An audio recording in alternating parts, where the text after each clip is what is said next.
Guys నేను ఈరోజు చెప్పబోయేది ఏంటంటే సో ఆడిట్ సెట్ అండి. ఆడిట్ సెట్ అంటే ఆడిట్ వాళ్ళు నిర్వహించేది ఇది ఎగ్జాము. సో ఫ్రీగా చదువుకోవచ్చు 10th క్లాస్ కంప్లీట్ అయిన వాళ్ళు.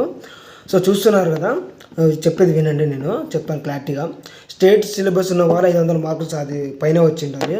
సెంట్రల్ సిలబస్ ఉన్న వాళ్ళు 420 మార్కులు పైన వచ్చింటే సో ఎగ్జామ్స్కి ఎలిజిబుల్. ఈ ఆడిట్ సెట్ ఇప్పుడు అప్లై చేసుకోవాలంటే 4వ తేదీ 5/2024 లోపు అప్లై చేసుకుంటే సరిపోతుంది. అది ఎక్కడ అప్లై చేసుకోవాలంటే ఆడిట్ సెట్ ఆఫీస్కి వచ్చి అప్లై చేసుకోవాలి. ఆన్లైన్లో అప్లై చేసుకోనికి ఉండదు, ఆఫ్లైన్ ఇది.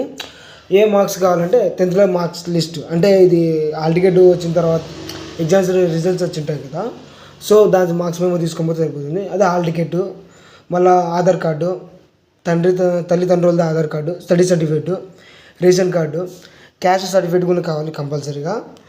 మళ్ళీ ఇన్కమ్ క్యాస్ట్ కూడా కావాలి, ఇన్కమ్ సర్టిఫికేట్ క్యాస్ట్ 2 కావాలి. 4 పాస్పోర్ట్ సైజ్ ఫోటోలు,